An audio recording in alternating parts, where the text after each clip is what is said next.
Assalamualaikum warahmatullahi wabarakatuh. Alhamdulillahirabbil alamin. Allahumma sholli ala sayyidina Muhammad wa ali sayyidina Muhammad. Di kesempatan kali ini kita meneruskan kajian yang lalu tentang hubbud dunya wa iradatiha, cinta dunia dan segala macam perburuannya. Yaitu hubbud dunya ra'su kulli hati'ah. Cinta dunia sumber daripada segala macam masalah. Ada 8 hal yang dicintai manusia.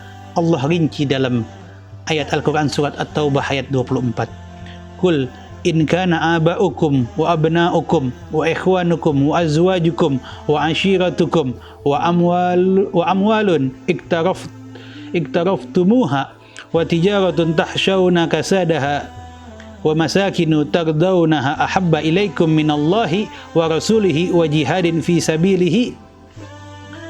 Katakanlah, jika bapak-bapak, anak-anak, saudara-saudara, istri-istri, keluargamu, harta kekayaan yang kamu usahakan, perniagaan yang kamu khawatiri kerugiannya, dan tempat tinggal yang kamu sukai adalah lebih kamu cintai dari Allah dan Rasulnya dan dari berjihad di jalannya, maka tungguhlah sampai Allah mendatangkan keputusannya. Dan Allah tidak akan memberi petunjuk kepada orang-orang fasik. Di dalam surat Al-Munafiqun ayat 9 Allah kembali katakan, ya ayyuhalladzina amanu la tulhikum amwalukum wa auladukum an zikrillah.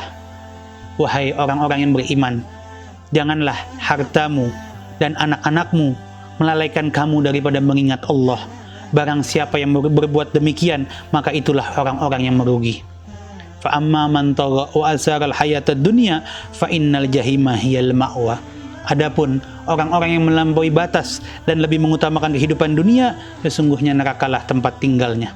Allah di sini mengingatkan kepada kita agar jangan sampai keluarga kita, anak-anak kita, istri kita, perniagaan kita, harta kita, kedudukan kita, kita lebih cintai, kita lebih khawatiri kepergiannya daripada kita berzikir kepada Allah, daripada kita ingat kepada Allah, menjalani perintahnya dan menjauhi semua larangannya. Nabi Muhammad SAW mengatakan dalam hadisnya, ad-dunya sijnul mu'minin wa jannatul kafir. Dunia adalah penjaranya bagi orang-orang beriman dan surganya bagi orang-orang kafir. Rawahul Muslim. Di dalam hadis yang lain Nabi juga katakan, aina matakunu yudrikukumul mautu walau kuntum fi burujin musayyadatin. Orang takut mati mungkin karena takut meninggalkan hartanya, atau mungkin belum ada persiapan dalam menghadapi kematian. Karena itu tanya diri kita masing-masing, kita takut mati apa memang takut ditinggal dunia, atau memang takut karena belum ada persiapan apa-apa untuk di hari pengadilannya Allah Subhanahu wa ta'ala. Karena itu, apa sih bahayanya cinta terhadap dunia secara berlebihan? Yang pertama, bahwa kunci kejelekan adalah hubbud dunia, cinta dunia, dan kita banyak panjang angan-angan sampai kita lupa untuk beribadah kepada Allah. Yang kedua, orang yang cinta dunia bisa saja mengorbankan agamanya dan lebih memilih kepada kekafiran. Luar biasa nasihat ini. Kita lihat saat ini banyak orang yang lebih mengejar dunia sampai dia mengorbankan agamanya, dia mengorbankan akidahnya.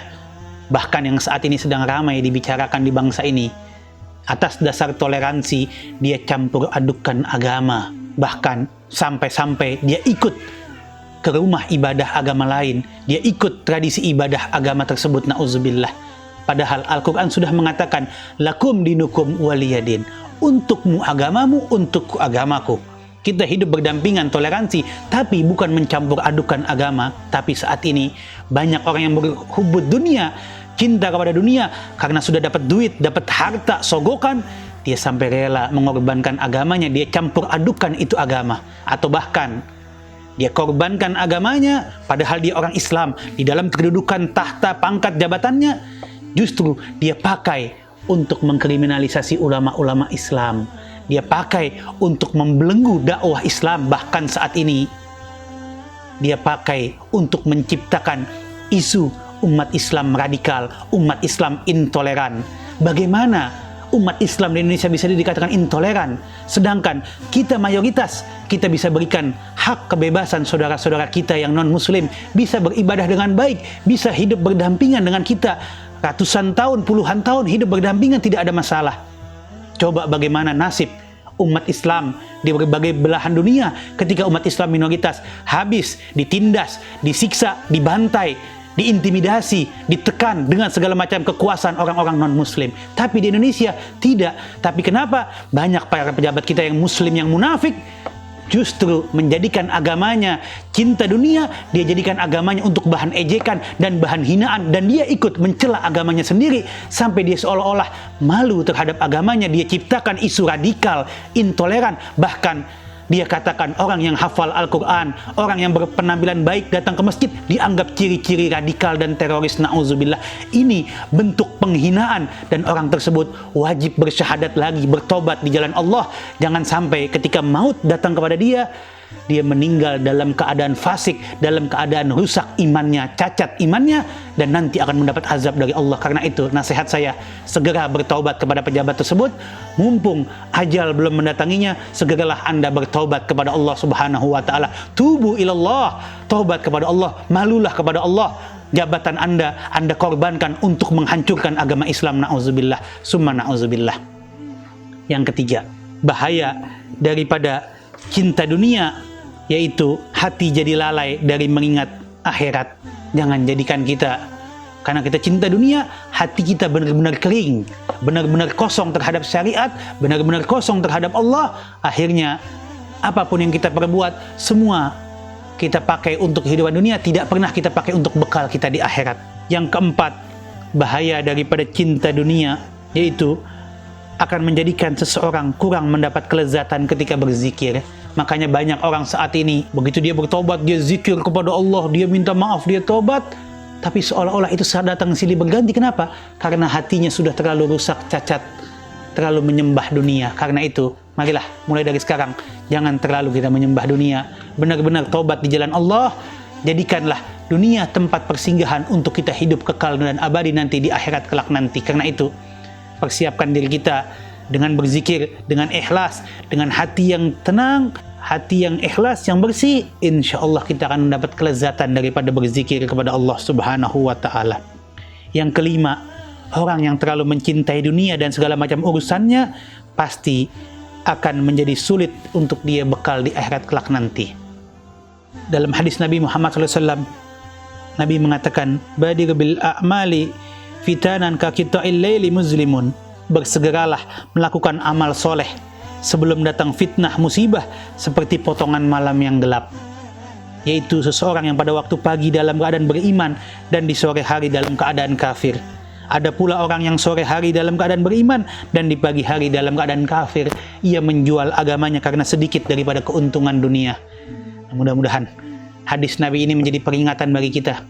Karena banyak saat ini orang yang lalai dan menjual agamanya untuk dunia, untuk harta, sampai dia menghalalkan segala cara. Tapi kita jangan jadi orang-orang seperti itu. Jadikan orang-orang seperti itu yang menjual agamanya, yang menjelekkan dan menghancurkan agama Islam, jadikan itu ibrah, peringatan bagi kita untuk kita menjadi orang yang dekat kepada Allah, mencintai agama Islam.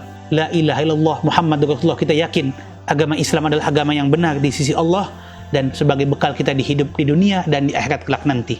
Ada satu kisah menarik di dalam hadis Nabi Muhammad SAW yang diriwayatkan oleh Ibnu Umar, yaitu, aku pernah bersama Rasulullah SAW, lalu seorang Ansor mendatangi beliau dan memberi salam dan bertanya, wahai Rasulullah, mukmin manakah yang paling baik? Nabi menjawab, qala ahsanuhum khuluqan, yaitu mukmin yang paling baik akhlaknya. Lalu orang tadi bertanya, lalu mukmin manakah yang paling cerdas ya Rasulullah? Nabi menjawab, aksaruhum lil maut zikran wa ahsanuhum lima ba'dahu isti'dadan, yaitu mukmin yang paling cerdas adalah orang yang banyak mengingat kematian, dan yang paling baik adalah dalam mempersiapkan kematian tersebut untuk beramal soleh. Itulah mukmin yang paling baik, yang dapat mempersiapkan akan kematiannya untuk bekal dia. Artinya akhlak kita harus baik, dan yang mukmin yang paling baik adalah yang paling baik akhlaknya, dan yang paling cerdas adalah yang mau mempersiapkan dirinya untuk kematian. Maksudnya apa? Al-baqiyatus sholehah, amal soleh, ibadah, sholat 5 waktu, membaca Al-Quran, berbuat baik, akhlak kita yang baik, adab kita, perintah Allah jalani, jauhi semua larangannya. sebagai bekal kita untuk hidup di akhirat kelak nanti, persiapan kita di akhirat, itulah mukmin yang paling cerdas. Wa mal hayatud dunya illa mata'ul ghurur. Dan kehidupan dunia ini adalah tidak lain hanyalah kesenangan yang menipu. Iyyaka na'budu wa iyyaka nasta'in. Hanya kepada Engkaulah kami beribadah dan hanya kepada Engkaulah kami memohon pertolongan. Mudah-mudahan kajian yang singkat ini tentang hubbud dunia dan bahayanya tadi agar dapat menjadikan benteng bagi kita, ya, bahwa dunia ini adalah tempat yang singkat, yang hina dan fana ini, jadikan bekal untuk kita hidup di akhirat kelak nanti yang abadi.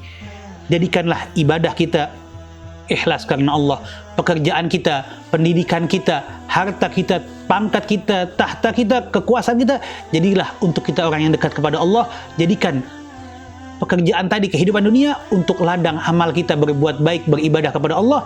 Insya Allah bermanfaat buat diri kita sebagai bekal kehidupan di akhirat, dan orang-orang yang merasakan daripada pekerjaan kita, harta kita, merasakan dari kedudukan dan pangkat tahta kita, bermanfaat buat masyarakat. Insya Allah orang tersebut juga akan mendapatkan husnul khotimah. Mudah-mudahan kajian yang singkat ini dapat menggugah hati kita, diri kita, keluarga kita, kerabat kita, dan semua yang mendengar. Insya Allah kita semua meninggal dalam keadaan husnul khotimah, dan bekal kita hidup di akhirat kelak nanti kita dapat diterima semua amal soleh kita. Amin. Amin ya rabbal alamin. Wal afu minkum. Wassalamualaikum warahmatullahi wabarakatuh.